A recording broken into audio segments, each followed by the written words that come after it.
observation and feedback. We started the first week of September when we revisited our coaching loads. And so we started a new tracker, and we've really hit it hard in terms of making sure that we're capturing all of our teachers.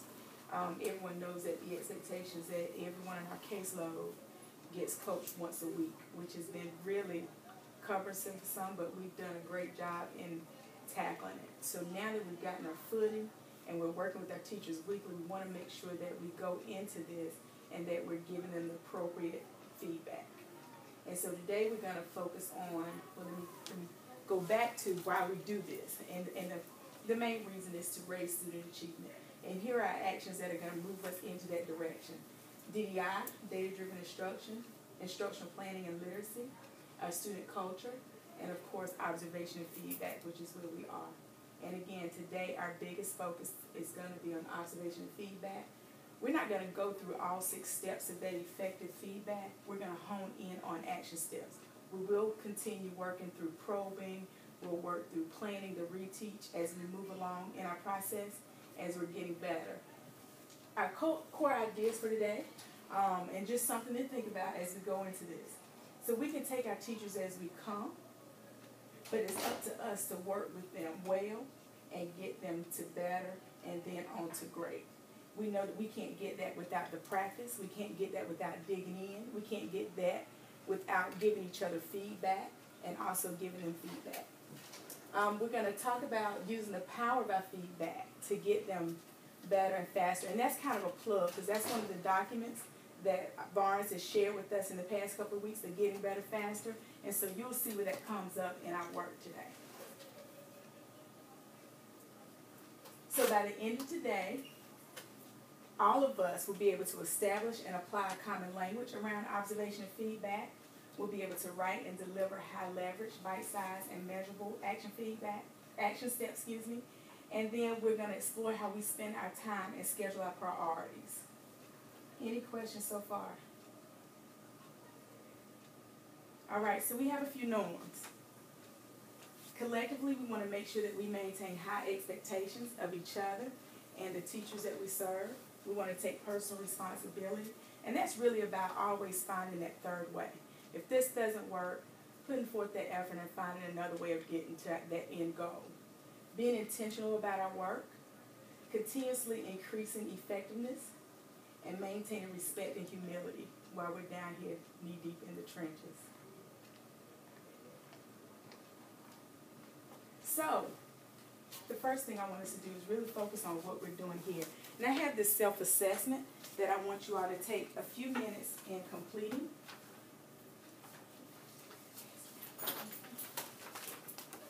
And in this self-assessment, it covers all the 6 steps of our observation and feedback. But I want us to take a real good, hard look at what we've done so far and where we feel like we rate ourselves.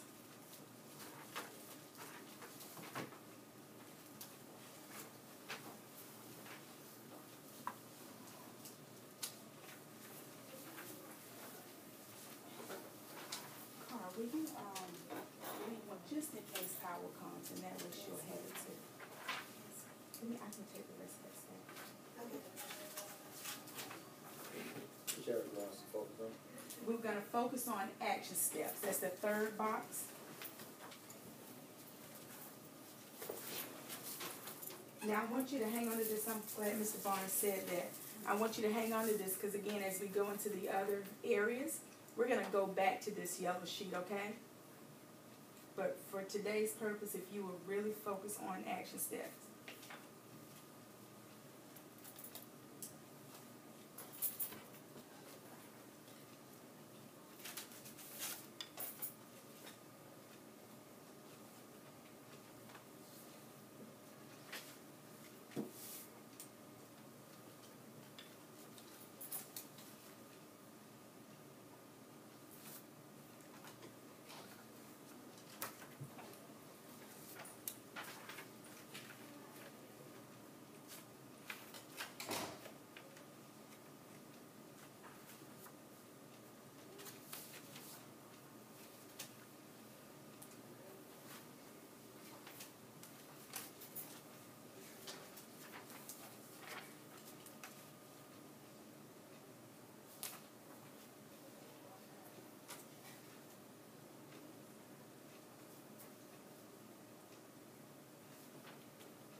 Any brave souls willing to share how they rated themselves? What are your thoughts going into this? Now, I know we got company, but y'all need to get back to who you really are. I need to hear some dialogue, the conversations that we normally have going. Loosen up. I think one of the things that homes across the board is ensuring that the bite-sized action step is measurable and observable. Like, really homing in on that piece. Identifying action step, but then if we're not focusing and grounding and making sure it's measurable and observable within a week's time, then that's a point of like growth. And so if I had to say something for me, that would be the area that I would want to focus on more, is always making it measurable, grounded it on some particular data point as a reference. So that was something I would like to focus more on. Absolutely. Bone, I hope you don't mind me sharing this, but we tackled a teacher together today, kind of stemming from the real-time coaching. And so we went in today to show that unified front, that the action steps or the deliverables that I share with the teacher, that she's aware of them and that she's supporting, and then the things that she's giving the teacher, I'm supporting. And so one of the takeaways we had today was going back to making sure the teacher understood the action steps. The teacher wrote them all down, but hung on to the very last one. And so when we came back and we were debriefing, we were talking about just that person's processing and making sure that they actually captured what we were saying. Wrote all of them down, but I think the one that's probably going to be the hardest one to get to was the only one that teacher really wanted to focus on. And so Baldwin did a really good job going back and saying, so we walked away with 2 action steps. So can you repeat them for me? And the teacher repeated some other information that she had given, not the first 2 action steps. And she went back, she's like, yeah, we talked about that, but go back to those 2 action steps that we focused on. So she did an amazing job getting that teacher to hone in to make sure that everybody was on the same page. So I think that's what stood out for me. Sometimes we think we're clear and we think they're getting the message, but it gets lost in translation when other things are popping up with them. So anybody else? Any major takeaways from this? Or anything that they feel like they want to focus on?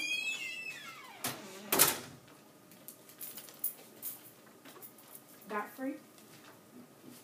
I think for me it's going back to the bite size. Similar to what Mr. Barnes shared, looking at trying to not, for me, being so long-winded. Okay.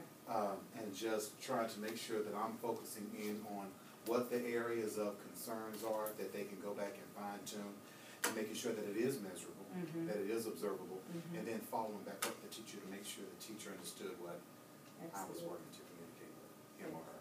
That is key. That is key. Again, hang on to these. We're going to keep revisiting as we tackle our steps, our 6 steps of effective feedback. So now it's time for us to dive in. We're going to take a look at this video of Yo-Yo Ma. Some of you have seen this video before. And so as you're watching the video, I want you to think about what Yo-Yo Ma does that teaches musicians how to play better. And then what makes his coaching so effective. And it's on the note catcher for you. Do you need one? There you go. I'm sorry. There you go. And feel free to jot your notes down.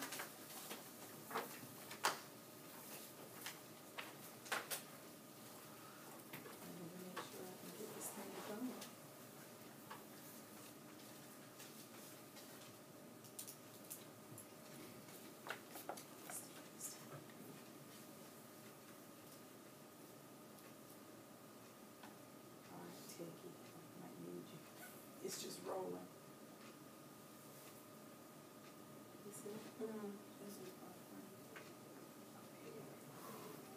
I'll be the student, you be Yo-Yo.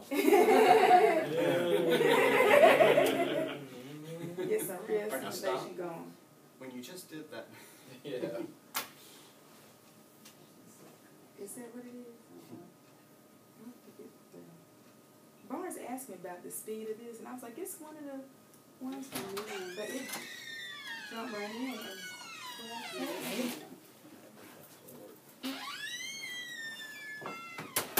Okay, so.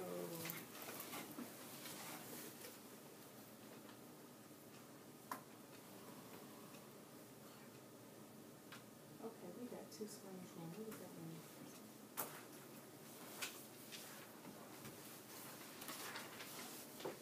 So what does that mean?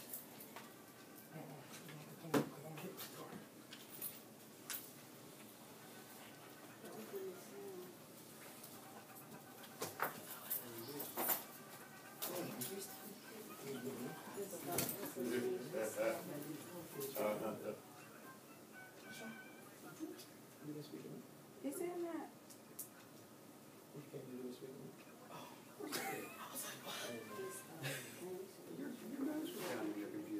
That Title I? I thought we had, that's what I was thinking. Oh, we still both on this one.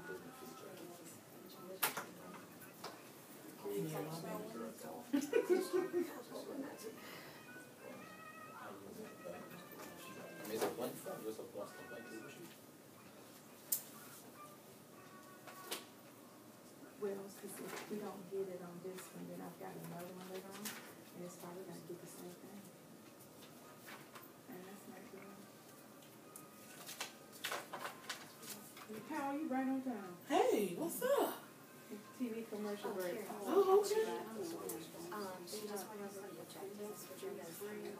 Okay. And then she asked us to look at the action step part and rate ourselves. Oh, Lord. All right.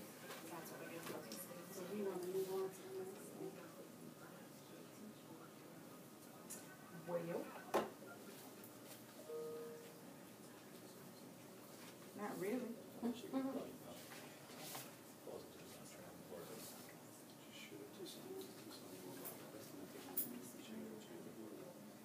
That's what a class friend does. That's what the time is. Class friend, did you know that about that?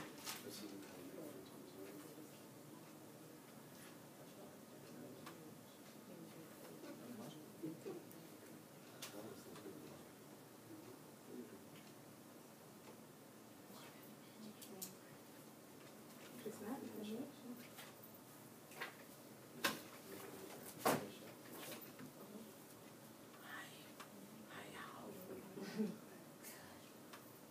So who remembers the Yo-Yo Ma video? Does anybody remember? Yeah, the guy teaching the violin. Yeah. Mm-hmm. It's right up. Just use mine. Okay. Underneath the, You got that presentation on Google Drive? we got on this slide. So anywho, while we're, anybody that can recall Yo-Yo Ma, what do you recall him doing with his students? He gave, Did he have he to gave like positive make feedback, and then he stopped and said, okay, well, I like how you play this one. Mm-hmm. Or can you play it like this? And he modeled and then had them do it Mhm. after him. What do you think made his feedback so effective? that it was clear and they understood what he was asking from them, as well as by showing them what he was asking. Were there other techniques that he used to kind of move the students to where he wanted them? Does anyone recall?